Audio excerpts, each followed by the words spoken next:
কামৰূপৰ দদৰাস্থিত ভৃগুকুমাৰ ফুকন প্ৰেক্ষাগৃহত পুৱা 10:30 বজাৰ পৰা আৰম্ভ হ'ব ভোট গণনা। ইয়াৰ পূৰ্বে শনিবাৰে নিশা অনুষ্ঠিত হয় অসম সাহিত্য সভাৰ 7ম পূৰ্ণাংগ কাৰ্যনিৰ্বাহক সভা। উল্লেখযোগ্য যে আজি অসম সাহিত্য সভাৰ বজালী অধিৱেশনৰ পৰৱৰ্তী সভাপতিৰ লগতে ঘোষণা হ'ব উপসভাপতি প্ৰধান সম্পাদকৰ নামো। সভাপতি পদৰ বাবে দুগৰাকী সাহিত্য কাণ্ডাৰী ক্ৰমে ডক্টৰ বসন্ত কুমাৰ গোস্বামী আৰু ডক্টৰ উপেন ৰাভা হাকাচামৰ ভিতৰত নিৰ্ণয় হ'ব অসম সাহিত্য সভাৰ নতুন সভাপতিৰ নাম। আমি পুনৰ জনাইছোঁ আজি ঘোষণা হ'ব অসম সাহিত্য সভাৰ পৰৱৰ্তী সভাপতিৰ নাম। কামৰূপৰ দদৰাস্থিত ভৃগুকুমাৰ ফুকন প্ৰেক্ষাগৃহত পুৱা 10:30 বজাৰ পৰা আৰম্ভ হ'ব ভোট গণনা। ইয়াৰ পূৰ্বে শনিবাৰে নিশা অনুষ্ঠিত হয় অসম সাহিত্য সভাৰ 7ম পূৰ্ণাংগ কাৰ্যনিৰ্বাহক সভা। উল্লেখযোগ্য যে আজি অসম সাহিত্য সভাৰ বজালী অধিৱেশনৰ পৰৱৰ্তী সভাপতিৰ লগতে ঘোষণা হ'ব উপসভাপতি প্ৰধান সম্পাদকৰ নামো। সভাপতি পদৰ বাবে দুগৰাকী সাহিত্য কাণ্ডাৰী ক্ৰমে ডক্টৰ বসন্ত কুমাৰ গোস্বামী আৰু ডক্টৰ উপেন ৰাভা হাকাচামৰ ভিতৰত নিৰ্ণয় হ'ব অসম সাহিত্য সভাৰ নতুন সভাপতিৰ নাম।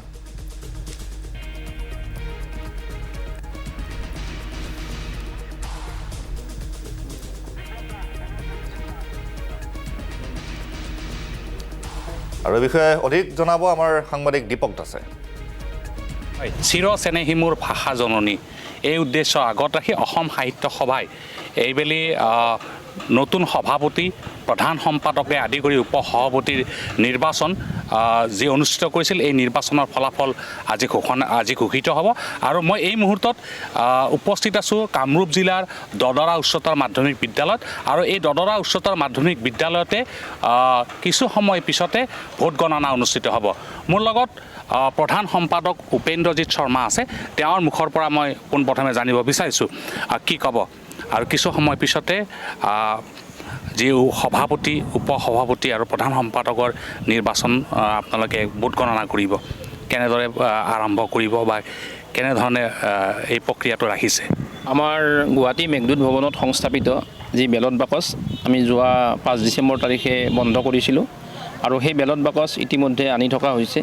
আৰু বেলট বাকচ আনি অনাৰ পিছত আমি কাৰ্যনিৰ্বাহক সভাত সেই বেলট বাকচ উপস্থাপন কৰিম।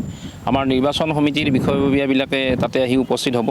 আৰু হোৱাৰ পিছত আমাৰ কাৰ্যনিৰ্বাহক সভাই কিছু কথা আলোচনা কৰিব যে ভোট গ্ৰহণৰ যিটো প্ৰক্ৰিয়া, ভোট গণনাৰ প্ৰক্ৰিয়া, সেই প্ৰক্ৰিয়াটো আমি সম্পূৰ্ণ বিধিসন্মত সাংবিধানিক প্ৰক্ৰিয়াৰে আমি আৰম্ভ কৰিম।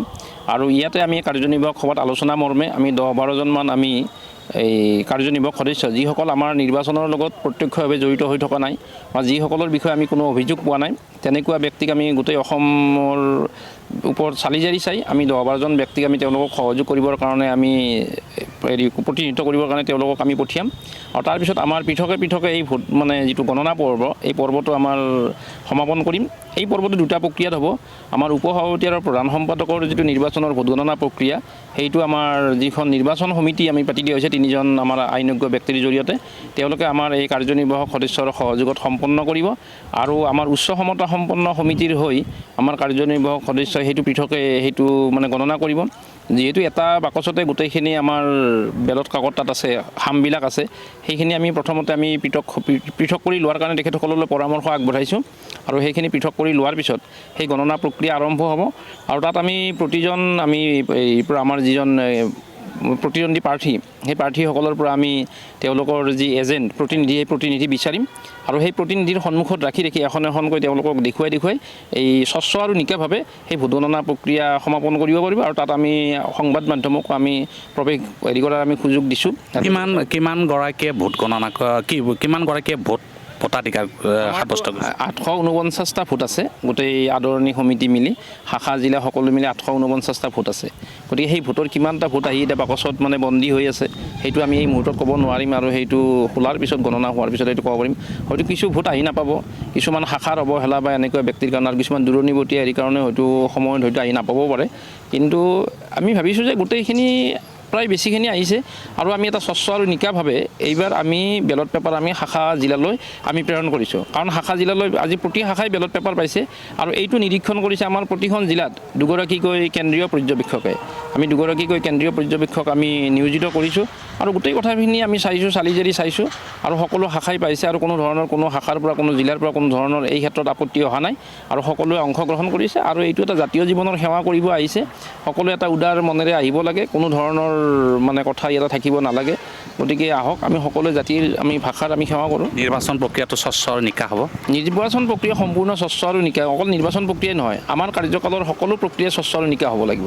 আমি এইখন কাৰ্যনিৰ্বাহক সভাই যোৱা আজি আমি 23টা মাহ আমি পাৰ কৰিবলৈ আমি আগবাঢ়িছোঁ। আমি 10টা টকাৰো আমি কোনো ধৰণৰ আমি খেলি মেলি আমি কৰা নাই। মই নিজেও 10 টকাৰ ভাউচাৰ এখন অসম সাহিত্য সভাত দিয়া নাই। আমাৰ উপসভাপতি মহোদয়, সভাপতি মহোদয়, আমাৰ বিষয়ববীয়াসকল, আমাৰ বিভিন্ন উপসমিতিৰ আহ্বায়কসকল প্ৰত্যেকে নিজে নিজে নিজৰ ধনেৰে বা নিজে যিখিনি পাৰিছে সেইখিনি কৰিছে। আমি আদিবৰ্তা